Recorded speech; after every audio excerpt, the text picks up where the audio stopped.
Hər vaxt xeyir olsun dəyərli izləyicilərimiz, gündəmdə olan yenidən qızıldır. Qızıl dünən təqribən 92 dollar yükselişe doğru imza attı və bu çox gəlirli bir gün idi və bütün traderlər, yəni sosial şəbəkələrdə paylaşdığımız proqnozlardan istifadə edərək və yüksək gəlirlərlə bazardan çıxdılar və biz bunu canlı olaraq real hesablarda da əməliyyatlar açıb paylaşdıq və bütün kütlə dünən bu qalxışdan və bizim verdiyimiz əməliyyatlardan danışırdı. Rolikin ardına YouTube kanalında full olarak bakabilirsiniz. Bu rolikten sonra biz kısa roliklere geçelim. Bu da YouTube kanalında bakabilirsiniz. Eləcə də Instagramda. Bugün neler baş verəcək? Yəni bildiyiniz kimi ilk öncə xəbərlərdən söhbət açacağıq. Yəni bugün ilk öncə birinci xəbər 10:30-da İsveçdən gələn xəbərlərdə buy stop, sell stoplardan istifadə edə bilərsə, amma təhlükəli ola bilər. Çünki bəzi brokerlərdə sürüşmələr olur. Bu ehtiyatlı olmaq lazımdır. Xəbərdən bir neçə dəqiqə sonra istiqamətə uyğun əməliyyat aça bilərsiniz. İkinci xəbərimiz yəni Yaponiyadan gələcək. Yəni təbii ki Yaponiya Mərkəzi Bankı yəni orada danışıqlar olacaq. Bu da yerli saatdan saat 11:30-da 11:50-lərdə olacaq. Yəni bu xəbəri mütləq izləmək lazımdır. Yəni 11:50-yə qədər yəni bazara təsir göstərəcək. Keçək növbəti ən əsas vacib xəbərə 18:00-da Amerikadan gələcək.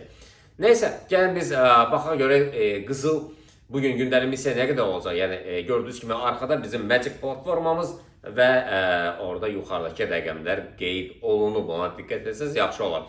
Gündəlik missiya 68 dollardır və alış əməliyyatları 33.80-lərə diqqət etməyə, satışlar isə əsasən də dəstək xətti 33.53-lərə diqqət etsək daha yaxşı olar.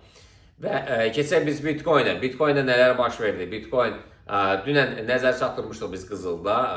Deməli yuxarı hədəflər 3333'lər, 3355'lər. Bundan biraz yuxarı hərəkət etdi. Nəysə gəlin keçək biz Bitcoin'e. Bitcoin'e dünən alış əməliyyatlarını biz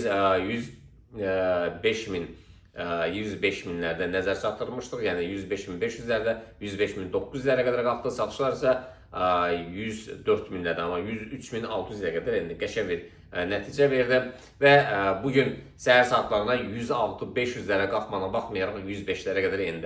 İndi hal-hazırdakı vəziyyətdə alışlar 105.700'ləri fikirləşməyə dəyər.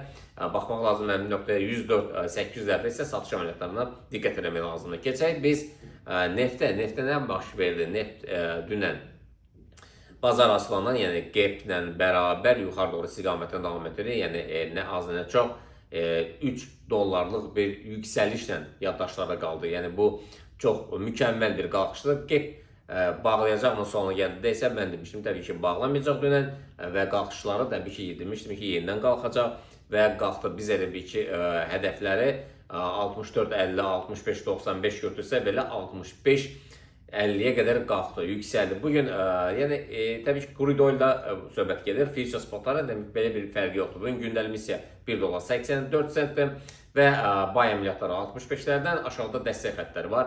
Yəni həmin nöqtəyə enə bilər 64.20 və 63.70'lər.